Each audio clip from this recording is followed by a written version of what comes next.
Merci Vincent Capo-Canella de nous accompagner pendant cette première demi-heure. Vous êtes élu de la Seine-Saint-Denis, membre du groupe Union Centriste. On va parler de deux sujets que vous suivez particulièrement ici au Sénat. D'abord, ces questions d'aviation avec cette grève des contrôleurs aériens et la question des finances. Mais d'abord, quelques questions sur d'autres sujets d'actualité, à commencer par les violences envers les mineurs et les faits divers qui se multiplient. Pour faire face aux violences entre jeunes, certains maires instaurent des couvre-feux dans leur ville. C'est le cas à Béziers, c'est le cas à Nice. Vous avez été maire. Est-ce que vous prendriez ce type de décision ? Alors ça peut être une réponse, c'est quelque chose qui marque l'opinion et qui est un signal de fermeté. Voilà, cela dit, c'est très encadré par le droit aujourd'hui. Le ministre de l'Intérieur et des Outre-mer met en place ce couvre-feu en Guadeloupe. Certains maires de communes l'ont mis en place. C'est soumis au contrôle de légalité. Il faut que ce soit très encadré dans le temps, dans l'espace géographique. Ça ne peut pas être toute la ville. Voilà, donc parfois c'est adapté. Il faut le faire avec discernement et ça ne peut se faire qu'en associant la collectivité locale, le maire en l'occurrence, et l'État ensemble. Donc quelquefois, oui, mais regardons au cas par cas. Et il ne faut pas non plus stigmatiser les jeunes, parce que le problème, c'est que c'est une mesure qui s'applique, en l'occurrence, pour les moins de 18 ans ou les moins de 13 ans. Je préférerais quand même que ce soit moins de 13 ans, et qu'on fasse un appel à la responsabilité des familles, plutôt, et le cas échéant, aller sur ce type de mesure, oui. L'autre sujet, c'est le dossier des retraites qui revient sur le devant de la table. Un accord a été trouvé entre les syndicats de la SNCF et la direction de l'entreprise sur les fins de carrière. Ils pourront partir 15 mois avant l'âge légal, ce qui limite les effets de la réforme des retraites. Est-ce que la SNCF a eu raison de signer cet accord pour éviter les grèves ou est-ce que Jean-Pierre Farandou a acheté la paix sociale ? C'est un peu baroque. Ça, chacun en conviendra. Ça permet sans doute, en tout cas je le souhaite, de faciliter la paix sociale, mais c'est une mesure quand même qui coûte cher, qui coûtera cher à l'entreprise. Autant je plaide pour le dialogue social, autant là-dessus, je suis quand même très interrogatif. Je crois qu'il faut aussi éviter de donner le sentiment qu'on peut gommer les effets d'une réforme qui va s'appliquer à tout le monde de cette manière-là. Et donc moi je pense qu'il faut que M. Farandou s'explique sur ce résultat d'un travail qui a un côté positif, c'est-à-dire apaiser les choses avec les syndicats, mais qui en même temps heurte beaucoup de principes. Ça veut dire que ça risque d'être répercuté sur le prix des billets ? Ça veut dire que ça va pénaliser la performance de l'entreprise. Chacun sait que SNCF est une belle entreprise qui remplit une mission au quotidien pour nous, mais qui a des sujets quand même d'amélioration de la performance, de la qualité de service. Et je ne crois pas que cette mesure-là concourt à la qualité de service. Est-ce que du coup, ça met à mal ce qui était prévu dans la loi, à savoir la fin des régimes spéciaux ? On recrée quelque part une pré-retraite. Et donc, je crois que c'est une entaille dans la décision qui a été prise collectivement, qui a été une décision difficile à l'époque. Si chaque grande entreprise publique donne ce type d'exemple, on va à rebours de la réforme qui a été mise en place. Donc, M. Farandou doit expliquer pourquoi il a fait cette proposition-là et dans quel cadre il a eu l'aval du gouvernement. Et doit faire en sorte que ça ne soit pas répercuté sur le prix des billets qui sont déjà chers, les billets de train. Alors après, il y a le sujet effectivement du prix du billet et de la performance, de la qualité de service qui est quelque chose de majeur. Évidemment, il ne faut pas pénaliser les usagers avec ce type d'accord. Alors, si les menaces de grève sont levées à la SNCF, elles pèsent fortement sur les passagers qui ont prévu de prendre l'avion ces prochains jours. Une grève des contrôleurs aériens s'annonce très suivie demain, des contrôleurs aériens qui menacent également de faire grève le week-end de l'Ascension. En cause, une réforme du contrôle aérien. C'est l'actualité dans nos régions. On va aller à Toulon pour en parler. On retrouve Guilhem Ricavi. Bonjour Guilhem, merci beaucoup d'être avec nous, directeur éditorial de Var Matin. Guilhem, le mouvement de grève s'annonce très suivi. Oui, il s'annonce très suivi puisqu'on annonce des chiffres de 70% de participation à l'aéroport de Nice, 65% à l'aéroport de Marseille-Provence, donc à Marignane. Les voyageurs au départ du Var peuvent se tourner vers le train. C'est une solution assez facile et assez simple. On est à 3h30 depuis Marseille de Paris. J'ai une pensée, moi, pour les gens qui sont à Nice, qui n'ont pas de ligne rapide de train et qui vont donc subir jeudi cette grève. Monsieur le sénateur, on répond quoi à ces chefs d'entreprise, à ces gens qui se déplaceront jeudi, qui devraient se déplacer pour le travail ? Comment on fait ? Plus de 5 heures de train, c'est assez difficile de placer ça dans une journée quand on est un cadre ou un chef d'entreprise. On peut faire comment, en fait, pour à la fois concilier ce droit de grève et une réalité après économique d'un territoire qui est quand même excentré et assez isolé ? Je crois qu'il faut que chacun retrouve la raison. Cette grève pénalise beaucoup de nos compatriotes. Certes, elle s'applique avec la loi que j'avais proposée et qui permet d'avoir une prévision à l'avance du nombre de grévistes et qui permet une meilleure organisation du service minimum. Mais malgré tout, il faut retrouver la raison. Il faut que chacun se remette à négocier. Juste votre loi, je le précise, votre loi, c'était pour imposer un préavis, pour que les contrôleurs aériens se déclarent au moins 48 heures à l'avance. Sauf que là, c'est le cas. Ça fait 48 heures qu'on sait qu'il y aura une grève demain. Mais concrètement, qu'est-ce que ça change dans le cas présent pour les passagers qui ont prévu de prendre l'avion demain? Alors, la loi a très bien fonctionné le 19 mars. Il y avait un préavis de la fonction publique qui était au fond peu suivi par les contrôleurs. Et là, il n'y a pas eu d'annulation de vol. Quelques mesures de régulation dans certains aéroports de moyenne importance, c'est tout. Donc ça a bien fonctionné. Après, lorsque le syndicat majoritaire et lorsque l'ensemble des syndicats de l'aviation civile, pour une raison interne à leur organisation, font grève, à ce moment-là, évidemment, c'est massif. Quand vous avez 80% et plus de contrôleurs qui font grève, évidemment, malgré le service minimum, c'est une perturbation très forte pour nos concitoyens et pour l'ensemble des voyageurs. Il faut que tout le monde retrouve la raison. Il y a, dans cette affaire, un certain nombre de problèmes qui peuvent être réglés. Moi, j'appelle tout le monde à la conciliation et il faut se remettre autour d'une table très vite. On est sur un sujet où il y aura encore quelques turbulences. Ça ne va pas très vite se régler. Pour autant, l'accord est à portée de la main. Je connais ce sujet parce que je suis rapporteur des crédits de l'aviation civile et que je fais actuellement un contrôle budgétaire sur le sujet des protocoles sociaux. C'est un protocole social qui est en cause. C'est-à-dire que ça vise à conclure un accord entre les partenaires sociaux et la direction de l'aviation civile pour permettre de s'entendre sur la modernisation. Normalement, un accord, ça permet d'éviter les conflits. Et en l'occurrence, c'est l'accord qui génère le conflit. Donc c'est un paradoxe. Il faut que tout le monde se mette sur la bonne trajectoire, qu'on sorte de cette période de turbulence qui secoue trop tout le monde aérien, les passagers, les compagnies, toute la chaîne de transport. Et donc retrouver la raison, se remettre sur une bonne trajectoire, faire atterrir ce protocole et le poser en douceur, si je puis dire. C'est une nécessité maintenant. Je ne comprends pas qu'on n'ait pas trouvé déjà les voies de la conciliation. Le coût de ces grèves est très important. Il se chiffre en dizaines de millions d'euros. Et le coût du protocole, finalement, sera presque dépassé assez vite si les menaces de deuxième grève sont mises en œuvre. À ce moment-là, on aura perdu plus en coût de la grève que ce qu'on aurait dépensé sur le coût d'un protocole. Et du coup, la responsabilité de qui si l'accord n'a pas été trouvé? Il y a deux parties, il faut qu'elles s'entendent. Je crois que tout le monde est de bonne volonté. Ce que je veux dire quand même pour les passagers, c'est que l'objectif de ce protocole, c'est de s'entendre sur un programme de réforme. Et c'est utile. Et c'est utile pour les passagers demain avec un contrôle aérien plus performant. Là-dessus, Donc la réforme, c'est une bonne chose. La refonte du contrôle aérien, c'est une bonne chose. Je crois que l'équipe qui a proposé ce protocole-là a posé tous les sujets qui sont des sujets difficiles de réorganisation.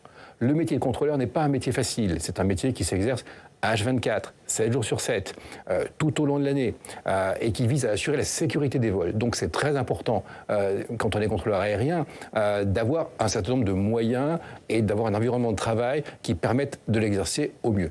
Voilà. Mais aujourd'hui, les passagers sont exaspérés, ils en ont ras-le-bol, il faut l'entendre, et j'appelle à la conciliation, il faut que tout le monde retrouve la raison, et je souhaite que cette journée de grève soit la dernière. Aujourd'hui, quand bien même il y aurait un accord, ce que je ne pense pas dans les heures qui viennent, ça ne changerait rien pour demain, parce que les programmes de vol doivent être ajustés, et ils le sont malheureusement très fortement à la baisse.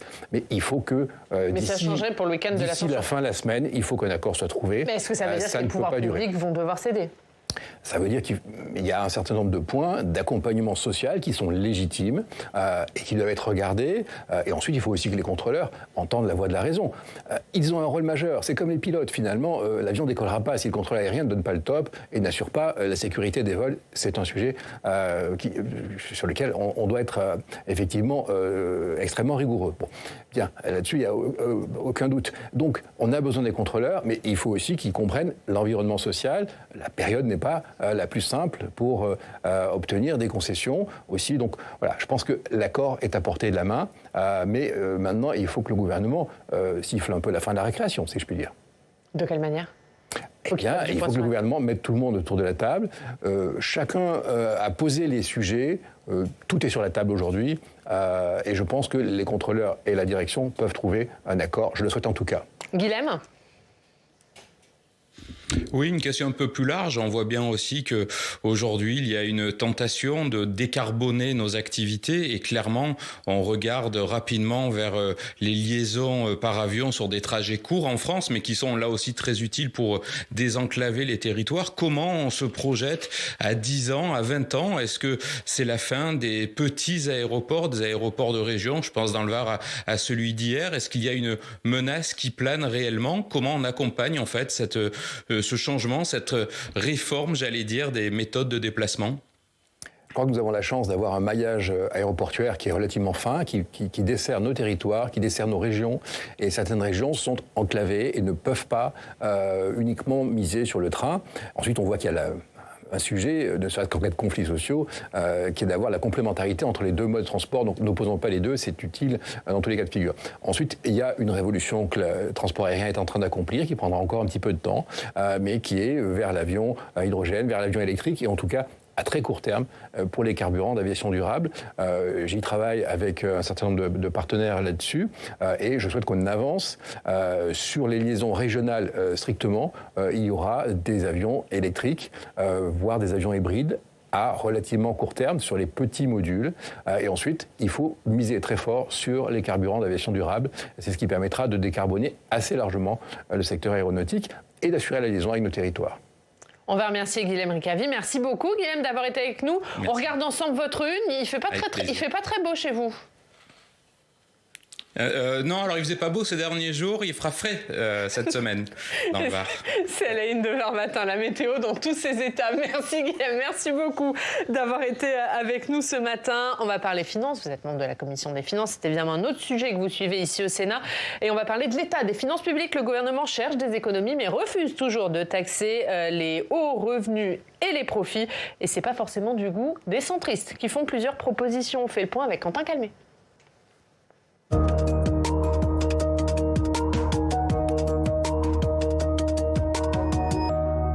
Bonjour Quentin. Bonjour Ariane, bonjour Vincent Capo-Canellas. Et Quentin, le gouvernement continue d'essuyer les critiques sur sa stratégie concernant les finances publiques. Oui, c'est vrai, ce sont ces chiffres qui font couler beaucoup d'encre depuis un mois et demi. Le gouvernement qui tablait sur un déficit à 4,9% du PIB.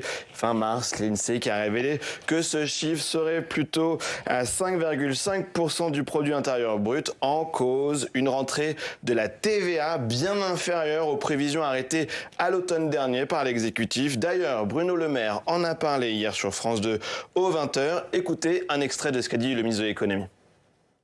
Donc on a engagé des économies, on a pris les décisions nécessaires avec le président de la République et le Premier ministre, 10 milliards d'euros d'économies annoncés le 21 février, 10 milliards d'euros supplémentaires pour tenir notre objectif de déficit et de dette.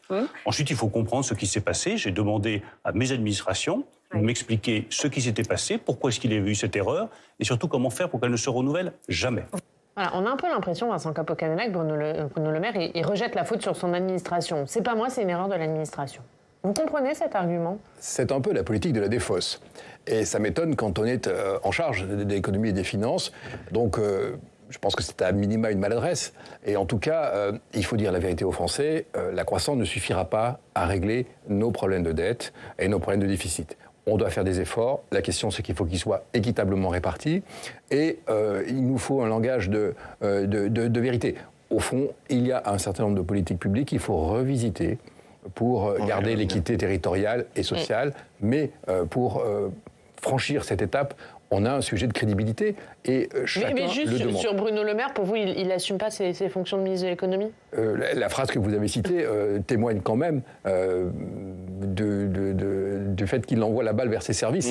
Ça m'étonne. Je crois que les services de Bercy ont fait ce qu'il fallait pour alerter. Oui. D'ailleurs, il y a une mission flash lancée par votre commission, la commission des finances, pour faire la lumière. On imagine encore une enquête. Vous allez pouvoir aller consulter des documents à Bercy pour voir ce qui s'est joué à l'automne dernier, c'est ça ? Oui, la Commission des finances a choisi de poser l'ensemble des sujets pour y voir clair là-dessus. Il s'agit non pas de jouer les procureurs, mais il s'agit de dire clairement quelles sont les difficultés, comment on peut les prévenir et quelles leçons on en tire aussi en termes d'alerte. Bien sûr. Un mot sur les 10 milliards avant de passer aux sources d'économie, Quentin. Bien sûr. Le gouvernement qui cherche à faire effectivement 10 milliards d'économies immédiatement, c'est ce qu'a dit Bruno Le Maire, et également 20 milliards dans le budget de l'année prochaine. Après, on le rappelle, avoir déjà coupé 10 milliards le mois dernier. Et le Premier ministre qui a maintenu l'objectif, le cap, c'est ce qu'il a dit sur TF1, une réduction du déficit à 3% d'ici la fin du quinquennat en 2027. Ouais, un mot juste sur ces 10 milliards, parce qu'il y a 4 sénateurs de votre groupe, du groupe Union Centriste, qui ont déposé un recours au Conseil d'État justement pour attaquer ce décret qui impose une coupe de 10 milliards. Il parle d'insincérité budgétaire. Vous comprenez cette démarche ?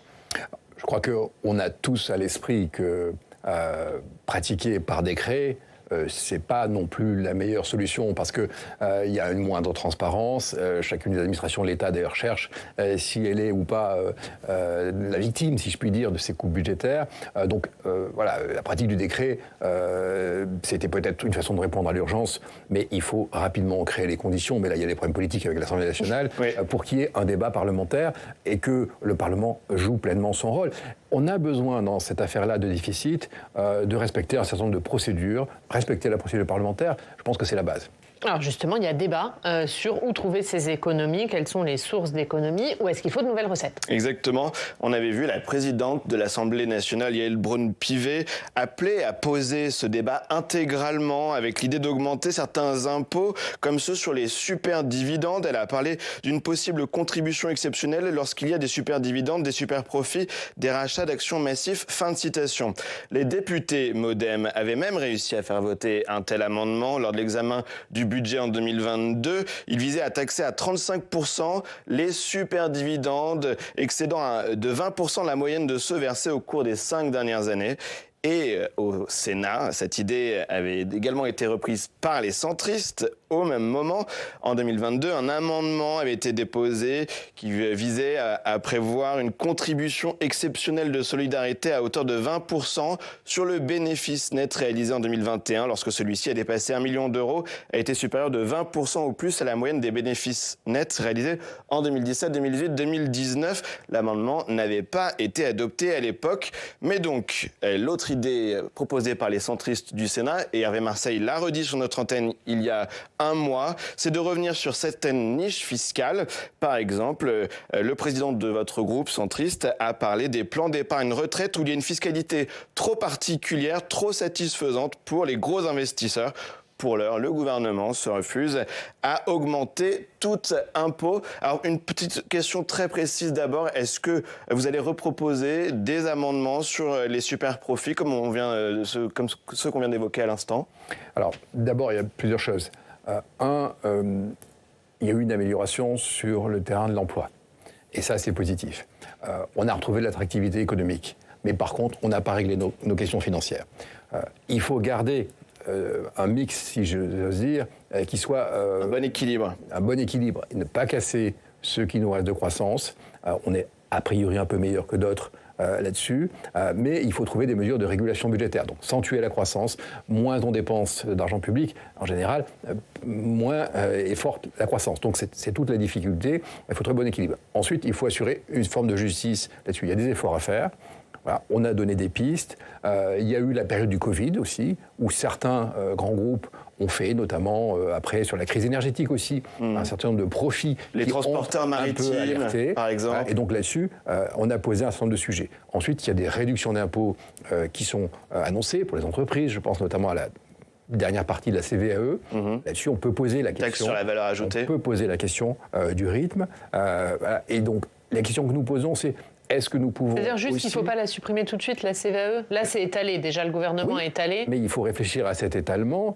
Et ça ne va pas faire plaisir au MEDEF. Des moindres recettes. Si de nous-mêmes, on décide de réduire nos recettes, on va aggraver le problème. Donc, il faut aussi que les entreprises entendent ça.